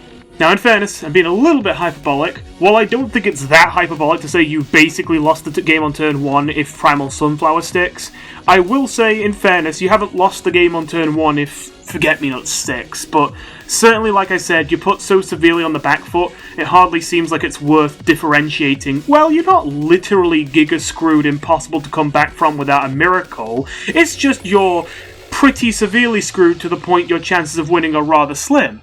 You know, it's kind of like, who cares at that point? So, as for what you can do to counter this deck, honestly, I'm drawing mostly a blank. I have tried a little bit of a Deadly Splash deck with Infinity, which actually has had a surprising amount of success, using things like Laser Base Alpha with the Ninja Zombie that throws a shuriken at everything on the board, so it just nukes the board with Deadly. That's a good way to get around, because that's a way that you can hit every plant on the board with an insta-kill attack that isn't a trick, so you can't, you know, use Forget-Me-Nots to prevent it. And although usually they still stick a 4-drop on the board, which is obviously a big problem for you, and they do get their big stuff down, their big stuff is kind of irrelevant if you can deadly it all. That's one of the only ways you can claw a game back versus a Primal Sunflower. Even then, though, you really gotta get the right hand, and you gotta be quick for a deadly splash deck with Infinity to really stand a chance versus these decks, because if they do get away with murder and they just get to ramp with Primal Sunflower, which often they do because you only have solutions to what happens after they ramp. You can't prevent them from ramping in the first place unless you get lucky and they don't have Forget-Me-Nots. Or they play into the Trapper territory. But yeah, you get the idea. I'm being a little melodramatic here, in fairness, obviously, especially because now the plant Q times have equaled out a bit. I'm feeling a little better, frankly, because I can just go play plants instead of having to deal with that BS on zombies. But yeah, the Wall Knight decks right now are kind of sickening. They are just disgusting.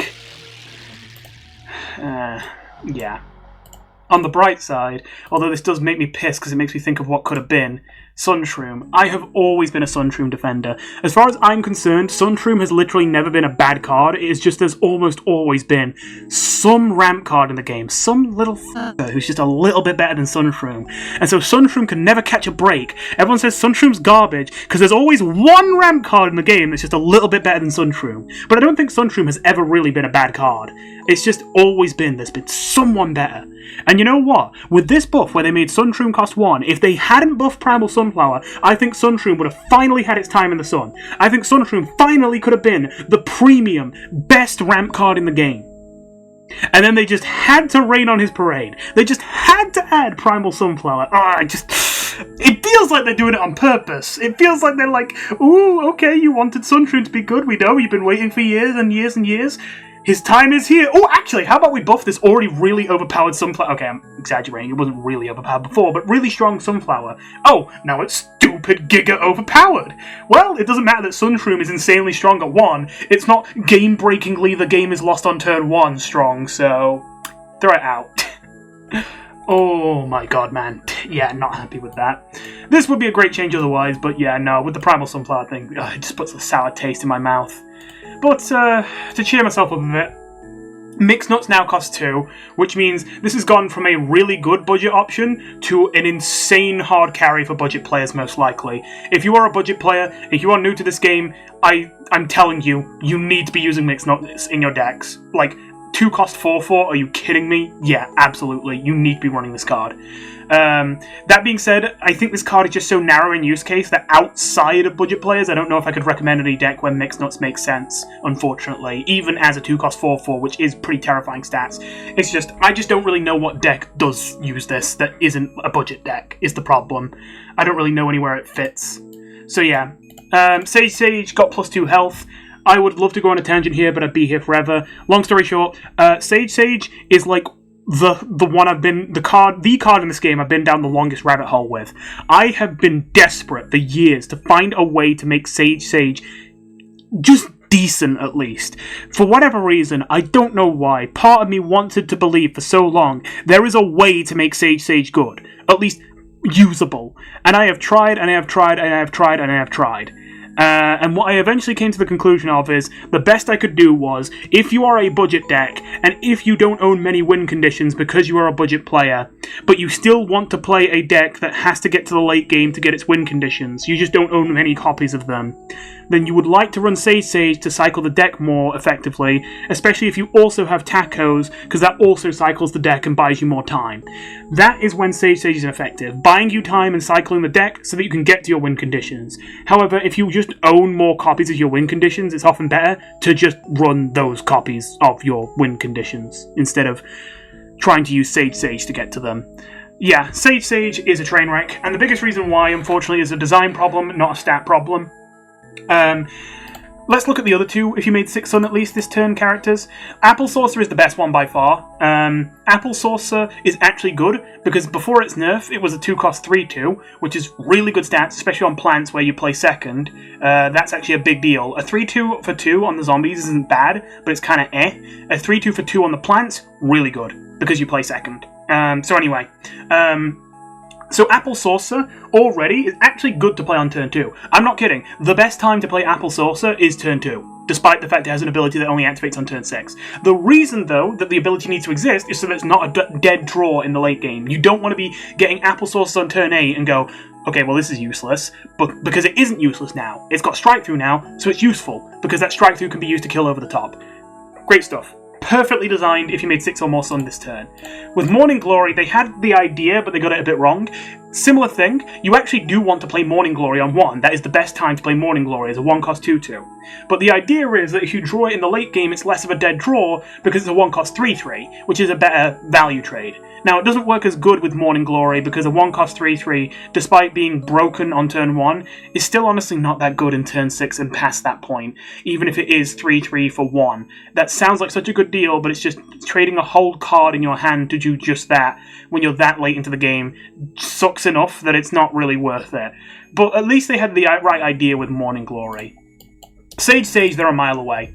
The main problem with Sage is there is actually genuinely no use case to play Sage if you have not made 6 Sun.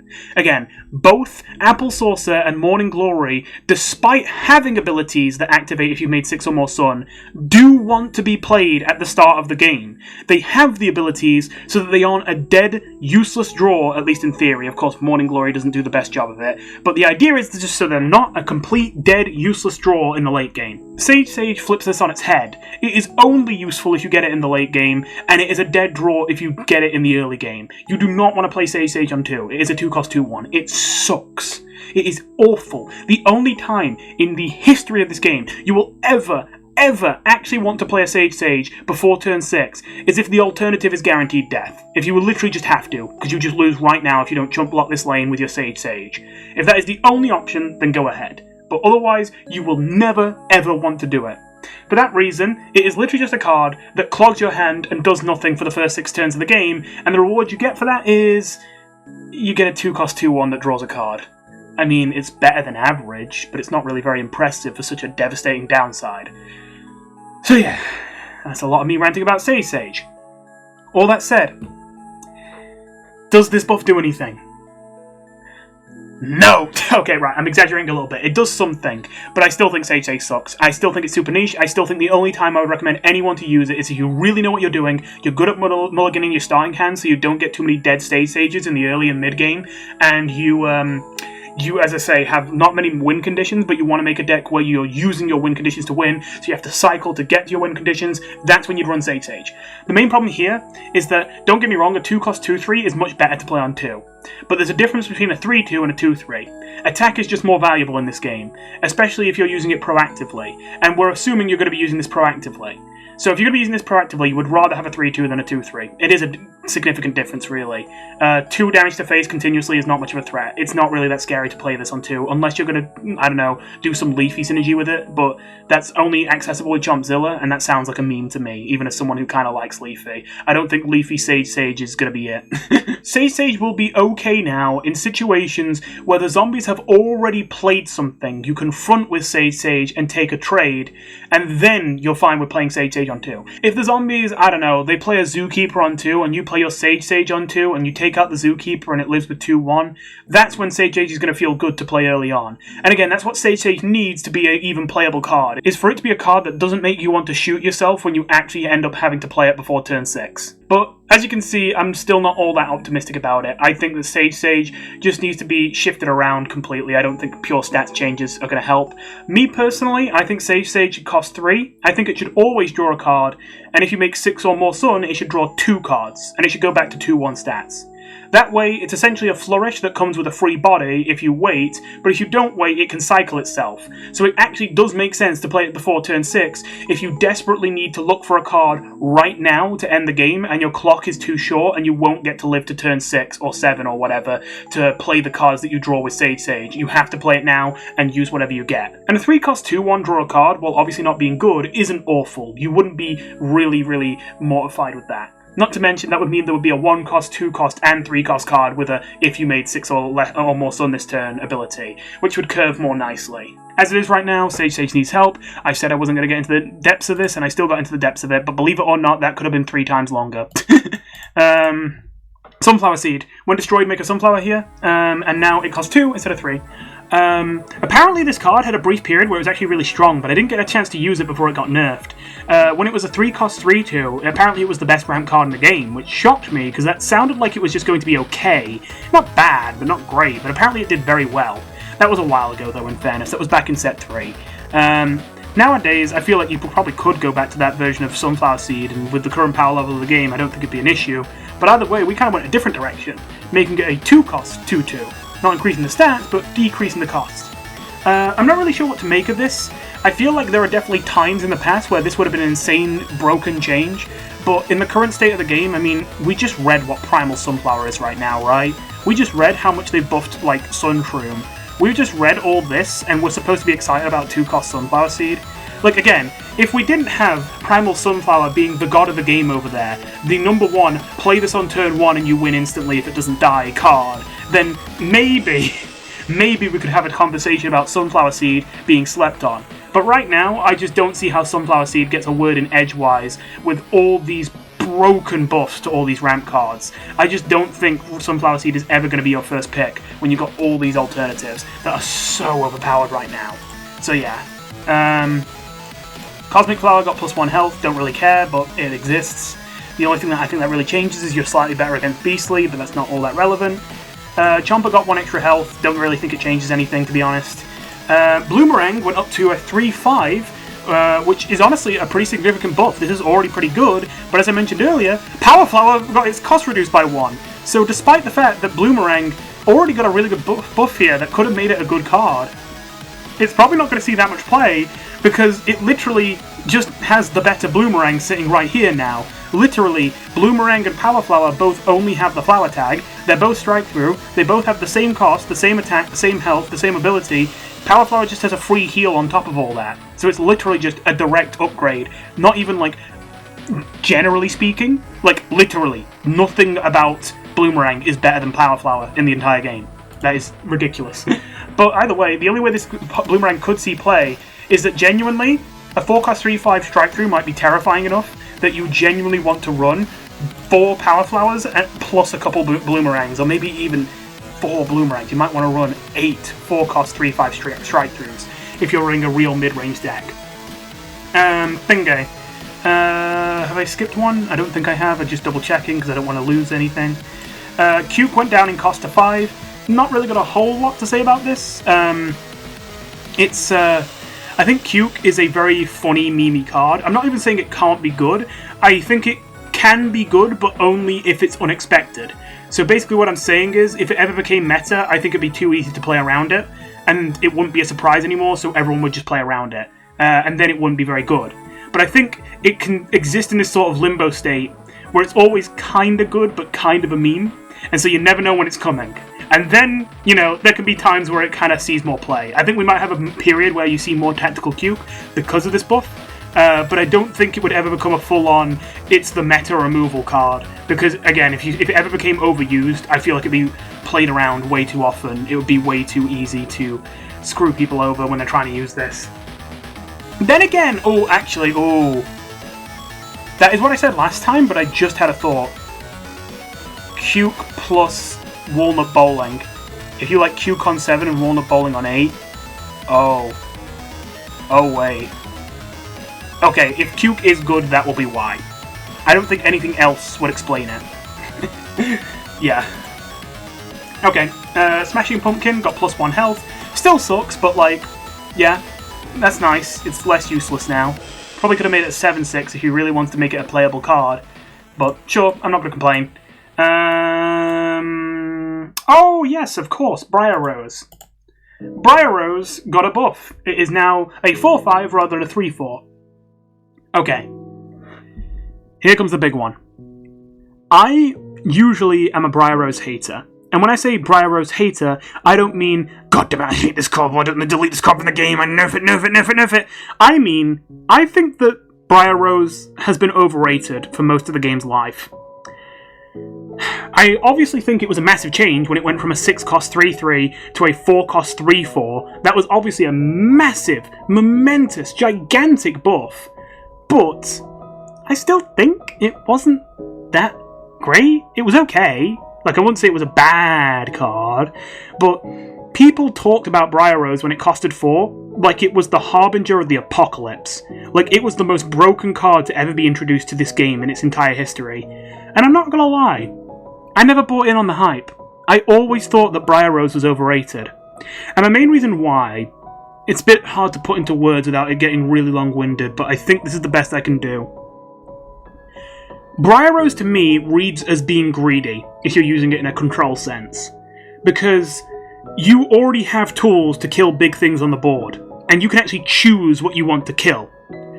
Briar Rose, it's way harder to choose what you want to kill, and it's way more preventable if your opponent plays around it. But the trade-off is you get to kill more things for less cost in theory if you use Briar Rose well and the opponent doesn't play around it well. The problem with that is, if you're a control deck, you don't care about cost efficiency that much. Obviously, it's not irrelevant to you, but cost efficiency matters to a tempo deck or an aggressive deck. You don't really care about cost efficiency that much in a control deck. You care about cards. You care about having a full hand. You care about having cards in your hand that do big things when you can afford to play them. You don't really care about how cheap those cards are, as long as you actually can live to play them. And obviously, the idea is you're a control deck, you're planning to live through basically everything. So to me, Briar Rose is saying, rather than have my removal be directed and targeted, and be basically constantly, like, under my control, I choose to have my removal be telegraphed, preventable, and really predictable, but it's stupidly cost efficient, so it's scary. And I get that satisfaction out of, ooh, watch the Briar Rose insta-kill all those zombies, boom, boom, boom. But to me, any deck in which you are going to be doing that and they won't be able to fight back, it would have to be a zombie deck that is really reliant on just having big stats on the board and doesn't have a whole lot of tricks up its sleeve. If it's a deck that can sneak around your plants, that can move into the water lane, that can super brain super around or smoke bomb around, that can use bonus attacks, that can use removal really effectively, your Briar Rose is either going to be dead before it can do anything, or the zombies are never going to attack your flowers in the first place because every empty lane is going to be bombarded every single turn with constant damage until you're dead before you get a chance to even use Briar Rose. The only times where you're going to get a Briar Rose down and it's going to do its job are going to be when the zombies are just playing a deck that's just big stats, give them all frenzy, bash right through. Then it will destroy them. But that's just the thing. Control decks already do really good against those decks. You don't need Briar Rose to beat those decks. If you're running lawnmowers, a couple squashes, I don't know, your berry blasts, your sizzles, you're going to be fine already. You don't need Briar Rose to remove all that stuff. And sure, it's satisfying to use Briar Rose to remove all that stuff, but it is just greedy. It's not actually really increasing your chances of winning every game. It just means when you do win a game, you're going to win harder. But when you find a game where you're maybe going to lose if you're not careful, you're increasing the chances that you are going to lose by running Briar Rose, in my opinion. Now, I know I'm speaking very out of date here. I'm talking about back when Briar Rose was a 4 cost and was considered the most broken card in the game. I think this is literally all the way back to set 2. But, like, I still stand by it. I wanted to bring that up. So for that reason, you might be thinking, if I'm the number 1 Briar Rose hater, I probably think this buff doesn't really do anything. It's just +1/+1. Why would that really change much? Well, here comes the curveball. I think that Briar Rose might actually have found her time to shine. I genuinely think that Briar Rose may be stronger now than it has ever been before. Now, I'm not going to say that means that Briar Rose is hard meta, because quite frankly, I don't think that Briar Rose was ever optimal. I think that it was popular. I don't think it was ever really the optimal card to run, even in the past. But I am saying I think Briar Rose is going to be really good right now, because every criticism I've had of Briar Rose works under the assumption that your game plan is you are a control deck, and you're using Briar Rose as your removal to bridge the gap from the mid-game to the late game. If that's the case, just run removal tricks. Don't run Briar Rose. But what if Briar Rose isn't supposed to be the bridge? What if Briar Rose is the destination? For that to be the case, you would have to be playing a mid-range deck, where you're more planning to win by turn 5 or 6 than turn 7, 8, 9 or 10. But that's just the thing. It seems at first ridiculous to consider Briar Rose, well, a win condition. It doesn't do a lot of damage, and while it has a really powerful active ability that's really scary, and the longer it stays on the board, the more value it's going to get most likely, its value is defensive, not offensive. It can't really be used to kill the opponent. But here's the thing. First of all, getting +1 attack does mean that Briar Rose is at least a little bit better at being a threat on her own. But that's not really the big thing of note. What really sticks out to me is just how much better flowers are right now. Like, let's quickly take a look at the flowers that got buffed recently. Did I misspell it? Oh, is it not an S? Yeah, doy. Okay, I've completely... Oh, already, I forgot. Forget-me-nuts is a flower. So yeah, you got Forget-me-nuts that just got buffed. You got Steel Magnolia, which is looking pretty good right now. Poppin' Poppies hasn't changed, but obviously Poppin' Poppies is still good. You got Soul Patch. Oh my god. So you got Briar Rose on 5 into Soul Patch on 6. That's a pretty good synergy right there. You got... You got Umbrella Leaf. I don't think you'd be running Chompzilla flowers, but if you were, you got Umbrella Leaf available that just got buffed. Lily of the Valley also got buffed. You got maybe in Smart you're not got so great ones, so I guess you wouldn't do Rose flower decks. Unless you could do it with Snapdragon, I guess, but yeah, probably not Rose flower decks. But you get the point. Here's where we get to the real feast, though. You've got all these ramp cards that got Giga buffed, and then you also have these two beasts right here. I'm just saying, right? Turn 1, Primal Sunflower. Turn 2, Power Flower. Turn 3, Briar Rose. Turn 4, Soul Patch. Are you going to sit there and tell me that isn't going to win the game right there? Again, my problem was before that Briar Rose's utility was just too defensive and too greedy, but if you're planning to end the game quickly, it's actually kind of fine. In fact, it could be really good bait. For example, you're really worried about your Soul Patch getting destroyed by removal, but a lot of the times, the second a Briar Rose comes down, it sucks up all the removal in the game, because the zombie doesn't want to have to worry about losing loads of trades. So you could bait a zombie, I don't know, like Brainstorm, into using their Rocket Science on Briar Rose, only for then you to drop down your turn 4 5/10 Soul Patch with Armored, and they don't have a Rocket Science anymore. Not to mention, even if they do leave your Briar Rose alone, and maybe they can Rocket Science the Soul Patch, what about the Power Flower? They're going to need more than one attack to deal 5 damage in most cases, and they're probably not going to be able to get rid of it with removal tricks, which means they will have to let the Briar Rose have its way and get the insta-kills off, which means it's no longer really a pipe dream for it to get its removal. The difference here is that when you use Briar Rose as a control card, control is already really good against big fat stats and other mid-range decks, so it doesn't really do much. But if you're also a mid-range deck, you're on even footing until you break out the Briar Rose. Then you have an absurd advantage over any mid-range zombie decks if you have a Briar Rose and they don't have anything like that on their side of things. Now, instead of it being that Briar Rose wins you a matchup you're already going to win anyway, it now wins you a matchup that was actually a 50-50 before she showed up.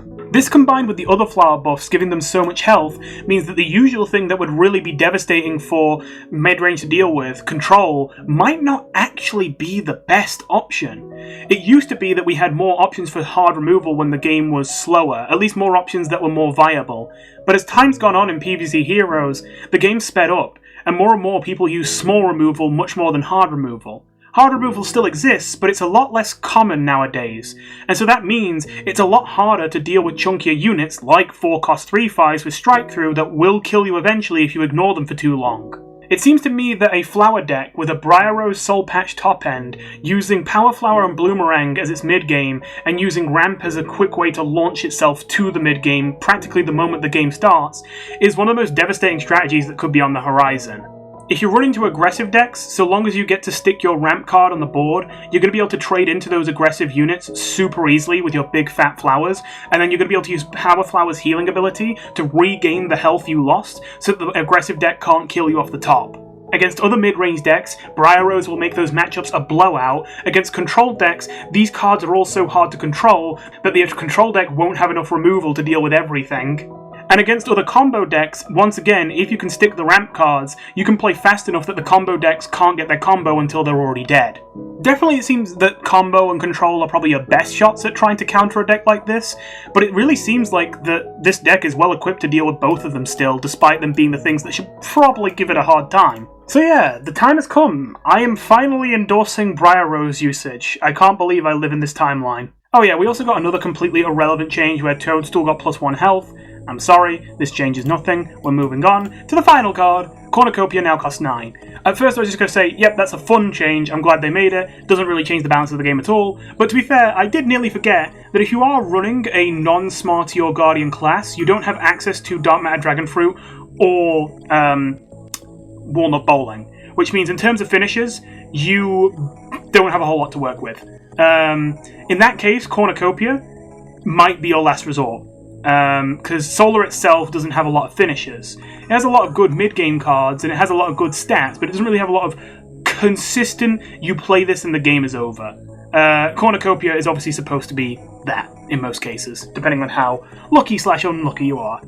So yeah, I don't think this is a significant buff, but I think the main thing I'm thinking is Solar Flare control. I know that we're usually doing aggressive Solar Flare decks now, but if you are doing control Solar Flare, then I think that this is that's probably the only deck where you care about this, because, you know, you usually kind of have to do Kernel Corn into Cornucopia, and now that it's straight from 8 to 9 rather than 8 gap 10, that's going to be a bit of a smoother curve. Still a bit greedy to go for, but you got the tools in Solar Flare. The main thing that's obviously an issue is Gravestones, but if Gravestones don't end up being an issue for you, you can get away with a lot there. Yeah, predictably, from the few games I have played so far, it looks like Wall Knight has completely taken over the ladder.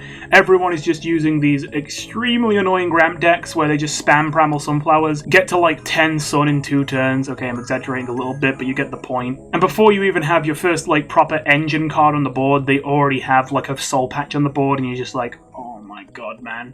End it now, end it now. With all that being said, this is probably a long one, but hopefully you enjoyed it, and I'll see you in the next one. Goodbye.